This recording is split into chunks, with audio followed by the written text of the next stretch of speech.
வணக்கம். நான் உங்கள் மோசஸ் சுலையல் ஜோதிட வாஸ்து கன்சல்டன்ட்.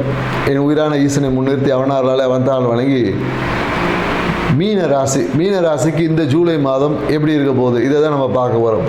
குறிப்பாக என்னென்னாக்கா மீன ராசிக்காரங்க பார்த்தீங்கன்னா எப்போதும் பார்த்தீங்கன்னா வேலை வேலை வேலை, எப்போ பார்த்தாலும் இந்த வேலையிலேயே பிடிச்சிட்டு உட்காந்துருப்பாங்க. எப்போ பார்த்தீங்கன்னா இந்த மீன ராசிக்காரங்க வேலை செஞ்சேன் காசு வரல, வேலை செஞ்சேன் அது பண்ணலை இது பண்ணலை, குழந்தைய கூப்பிட்டு ஸ்கூலுக்கு போகணும், இந்த மாதிரியான நிகழ்வு புலம்பிக்கிட்டே இருப்பாங்க. மேலும் என்னென்னாக்கா அதிகமாக புலம்பக்கூடிய ராசியிலே இப்போ இந்த 12 ராசியில் மீன ராசி தான் அதிகமாக புலம்பக்கூடிய ராசியில் இருப்பாங்க. மேலும் என்னென்னாக்கா இவங்களை பற்றி மற்றவங்களுடைய குறைகள் எல்லாமே இவங்ககிட்ட சொல்லிவிடுவாங்க. இவங்களும் மற்றவங்களை பற்றி இந்த காசிப் சொல்லுவாங்க இல்லையா, இது அதிகமாக மீன ராசிக்காரங்கிட்ட பார்க்க முடியும். ஸோ இவங்க தான் பார்த்தீங்கன்னா மற்றவங்களை புறம் பேசுவது, மற்றவங்களை பற்றி பேசுவது என்பது இதுவாக இருக்கும். ஸோ இந்த காலகட்டம் மீன ராசிக்காரர்கள் தன்னுடைய வாக்கில் ரொம்ப கவனமாக இருக்கணும். நீங்கள் உங்கள் குடும்பத்தை பற்றி உங்கள் பொருளாதாரம் சார்ந்த விஷயத்தை பற்றி நீங்கள் வெளியே சொன்னீங்கன்னா அது உங்களுக்கு பிரச்சனையாக மாறும். ஸோ அதனால் மிகுந்த எச்சரிக்கை தேவை. மேலும் என்னென்னாக்கா வருமானம் என்பது கடன் மூலயமா வாங்க வாய்ப்பு இருக்குது. மீனராசிக்காரங்க இந்த காலகட்டத்தில் கடன் வாங்க வாய்ப்புகள் இருக்குது. ஸோ இவங்களோட பாக்கியமே இப்போ பிரச்சனையாக இருக்கும். ஏன்னா ஏற்கனவே இவங்க எங்கேயோ ஒரு இடத்துல கொடுத்து வச்சுருப்பாங்க, கொடுக்குறேன்னு சொன்னவங்களே கொடுத்துருக்க மாட்டாங்க. இப்போ அது ஒரு பிரச்சனையே ஏற்பட்டு தான் அந்த பணம் என்பது பிரச்சனைக்கு அப்புறமா தான் அந்த பணம் வருவதற்கான வாய்ப்புகள் இருக்குது. மேலும் என்னென்னாக்கா இவங்களுடைய முயற்சிகள், ஏன்னா இந்த காலகட்டத்தில் பார்த்திங்கன்னா குறிப்பாக மீனராசிக்காரங்களை இந்த காலகட்டத்தில் பார்த்திங்கன்னா கண்ணாடி பொருட்களை கையாளும் போது கவனமாக இருக்கும். ஏன்னா கண்ணாடி பொருட்கள் உடைவதற்கான வாய்ப்புகள் இருக்குது. இவங்க கைப்பட்டாவே கண்ணாடி உடஞ்சி போயிடும். இதில் ஏதாவது கிளாஸ் வேஸை ஹேண்டில் பண்ணும்போது மிகுந்த எச்சரிக்கையாக இருக்கணும். இல்லை அந்த கலநயம் உள்ள பொருட்கள், விலை மதிப்புள்ள பொருட்களை ஹேண்டில் பண்ணும்போது மீனராசிக்காரர்கள் கவனம். ஏன்னா உங்கள் கை தவறி உடைவதற்கான வாய்ப்புகள் இருக்குது. ஸோ அந்த விஷயத்தில் கொஞ்சம் எச்சரிக்கையாக இருங்க. ஏன்னா இந்த காலகட்டம் உங்களுக்கு தேவையான அனைத்து சுகமும் கிடைச்சிரும். ஸோ அந்த சுகம் எல்லாமே கிடைக்கும் போது என்னென்னாக்கா இப்போ நீங்கள் எக்ஸசைஸ் பண்ணுறவராக இருந்தால் அந்த எக்ஸசைஸ்லாம் பண்ண மாட்டீங்க. அப்போ அது என்ன ஆகிடும், அதுவே ஒரு நோய்த்தன்மை வருவதற்கான வாய்ப்புகளும் இருக்குது. ஸோ அப்போ என்னென்னா உங்களுக்கு குறிப்பாக அந்த மார்பு சில மூச்சு விடுறதுல இருக்கக்கூடிய சிரமங்கள் வருவதற்கான வாய்ப்புகள், இல்லை மூச்சு குழாயில் ஏதாவது அடைப்பு, இல்லை மூச்சு விடுறதுல ஒரு ப்ரீத்திங் கம்ப்ளைண்ட் வருவதற்கான சாத்தியக்கூறுகள் இருக்குது. ஸோ அது ஒரு அழுத்தத்தினால் ஒரு டிப்ரெஷனால் ஏற்படும். ஸோ அதனால் கொஞ்சம் யோகா மெடிடேஷன் பண்ணிக்கிங்க. கொஞ்சம் வாக்கிங் போல கூட இந்த ஃபிசிக்கல் எக்ஸசைஸும் கொஞ்சம் பண்ணிங்கன்னா உங்களுக்கு நல்லாயிருக்கும். மேலும் என்னென்னா இந்த காலகட்டத்தில் படிக்கக்கூடிய மாணவர்களாக இருந்தாங்கன்னா மீனராசிக்காரர்கள் இந்த காலத்தில் ஒரு காதல் என்பது அப்படியே ஒரு மலரக்கூடிய வாய்ப்புகள் இருக்குது. ஸோ காதலில் கொஞ்சம் கவனமாக இருந்துக்குவது சிறப்பு. ஏன்னா இந்த காலகட்டத்தில் ஏற்படக்கூடிய காதல் நிலையாக இருக்காது, அது ஏதோ அவசரத்துக்கு ஏற்பட்ட காதல் மாதிரி இருக்கும். ஸோ காதல் சார்ந்த விஷயத்தில் மிகுந்த கவனமாக இருங்க.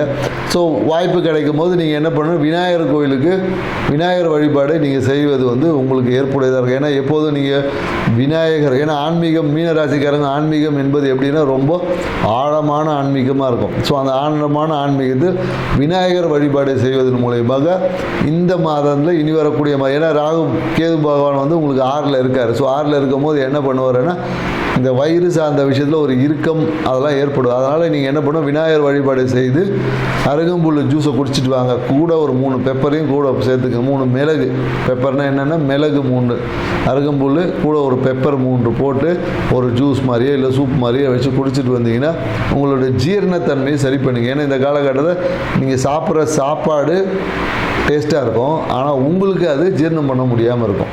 ஸோ சாப்பாட்டின் மேலே குறை கிடையாது, உங்களுடைய ஜீரணத்தன்மையில் தான் இப்போ குறைபாடு இருக்கும். அதனால் உணவு பழக்கத்தை முறையாக வைத்துக்கொள்வது நல்லது. மேலும் இதில் குறிப்பாக நம்ம சொல்ல போனோன்னா இது யார் இதை பண்ணணும்னு பார்த்தீங்கன்னு வச்சுக்கோங்க. குறிப்பாக இந்த ரேவதி நட்சத்திரக்காரர்களுக்கு அதிகப்படியான செரிமானம் சார்ந்த பிரச்சனைகள் வருவதற்கான வாய்ப்புகள் அதிகமாக இருக்குது. இவங்களுக்கு தான் புதிய காதல் விஷயங்கள்லாம் ஏற்படும். ஆனால் என்னென்னாக்கா இவ்வளோ விஷயங்கள் நடந்தாலும் மனசில் என்னென்னாக்கா ஒரு வீடு வாங்கணும், ஸோ வீட்டின் மூலயமாக ஒரு வருமானத்தை ஏற்படும், வீடு வாங்கி வாடகை விடலாம் அப்படின்ற ஒரு எண்ணங்கள்லாம் ஏற்படும். அதுக்கான முயற்சி எடுத்தவங்களுக்கு இந்த காலகட்டத்தில் அது நடக்குமானா கண்டிப்பாக நடக்கும். வீடு வாங்கக்கூடிய வாய்ப்புகள் இருக்குது. வீடு கட்டி வாடகை பெறுவதற்கான வாய்ப்புகள் எல்லாமே இந்த காலத்தில் கிரகங்கள் சப்போர்ட். குறிப்பாக உத்திரட்டாதி நட்சத்திரக்காரங்கள் எப்படி இருக்கணும்னு பார்த்தீங்கன்னு வச்சுக்கோங்க. உத்திரட்டாதி நட்சத்திரக்காரங்கள் என்னென்னாக்கா இந்த காலகட்டம் என்னக்கா ஒன்றுக்கு மேற்பட்ட அதிகப்படியான ஓவர் சிந்தனையில் இருப்பாங்க. ஸோ ஏன்னா வச்சுக்க நட்சத்திர அதிபதியே மீனத்தில் தான் இருக்கார். ஸோ அப்போ சனி பகவான் மீனத்தில் இருக்கிறதுனால அதிகப்படியான வேலை பளு இருக்கும். அந்த வேலை பளு இவங்க செஞ்சு முடித்தாங்கன்னா முடிச்சிருக்க மாட்டாங்க. அது எப்படி செய்யலான்ற யோசனை தான் அதிகமாக இருக்குமே தவிர கடைசி வரையும் வேலை அந்த பொருள் அங்கேயே தான் இருந்திருக்கு, நகர்த்தி கூட வச்சுருக்க மாட்டாங்க. ஸோ அதிகப்படியான வேலை சார்ந்த விஷயம், அந்த பழைய விஷயங்கள் சார்ந்த விஷயத்தில் மைண்டு போயிட்டு அழைச்சிட்டே இருக்கிறதுனால உங்களுக்கு ஒரு தேவையற்ற ஒரு என்ன சொல்கிறது தூக்கமின்மை, ஒரு விரயங்கள் ஏற்படுறதுக்கான உங்கள் மகிழ்ச்சியை நீங்கள் கொண்டாட முடியாமல் போயிடும். ஏன்னா அந்த பழைய விஷயங்களை பேசுவதை உத்திரட்டாதி நட்சத்திரக்காரர் நிறுத்தினீங்கன்னா உங்கள் வாழ்க்கை சிறப்பாக இருக்கும்னு சொல்ல முடியும். மேலும் என்னென்னாக்கா இந்த பூரட்டாதி 4ஆம் பாதமும் பார்த்திங்கன்னா அதே மீன ராசியில் தான் வரும். ஸோ அப்போ இந்த பூரட்டாதி 4ஆம் பாதத்தில் இருக்கிறவங்களுக்கு பார்த்திங்கன்னா செரிமானம் சார்ந்த விஷயத்தில் ஒரு கவனம் தேவை. ஏன்னா இவங்களுக்கு தான் இந்த காலகட்டத்தில் இந்த ஃபுட் பாய்சன் சொல்லக்கூடிய விஷயங்கள் இருக்கும், கொழுப்பு அதிகரிக்கிறதுக்கான வாய்ப்புகளாக இருக்குது. ஸோ அதனால் வாய்ப்பு கிடைச்சா நீங்கள் ஒரு மெடிக்கல் டெஸ்ட் எடுத்து கொழுப்பு எடுத்து பாருங்கள், உங்களோட கொழுப்பு தன்மை எந்த அளவுக்கு இருக்குதுன்னு பாருங்கள். கொழுப்பு சார்ந்த விஷயங்களால் உடலில் பல்வேறு இடங்களில் அழுத்தம் இறுக்கம் ஏற்படும். இல்லைன்னா இந்த மூட்டில் பார்த்திங்கன்னா ஜாயிண்டில் வந்து கொழுப்பு இறுகி அந்த மூமெண்ட் இல்லாமல் போயிடும். ஸோ அதனால் நீங்கள் உங்கள் உடம்புல கொழுப்புத்தன்மை சீராக வைத்துக்கொள்வதற்கு முறையான உணவு பழக்கத்தை எடுத்துக்கொள்வது நல்லது.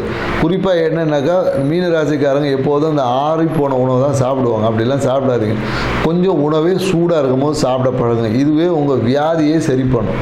நீங்கள் மீனராசிக்காரங்களாக இருந்தனா உணவு சாப்பிட்றத வந்து கொஞ்சம் சூடாக சாப்பிட பழகுங்க. இது சாப்பிட்டீங்கன்னாவே இதுதான் உங்களுடைய வியாதியை போக்க பரிகாரம். அதே உணவை கொஞ்சம் சில்லுன்னு சாப்பிட்டீங்கன்னா வியாதியை நீங்களே வர வச்சுக்கிறதுக்கான ஒரு வேலையாகிடும். ஸோ அதனால் உணவு பழக்கத்தை முறையாக வச்சுக்கோங்க, உங்கள் வாழ்க்கையை சிறப்பாக வச்சுக்கோங்க. நாங்கள் சொன்ன இந்த தகவல் உங்களுக்கு பிடிச்சிருக்கோன்னு நினைக்கிறோம். எங்கள் சேனலை சப்ஸ்கிரைப் பண்ணுங்கள், லைக் பண்ணுங்கள். மீண்டும் இது போன்ற ஒரு நல்ல தகவலுடன் அடுத்த வீடியோவில் சந்திப்போம். நன்றி, வணக்கம்.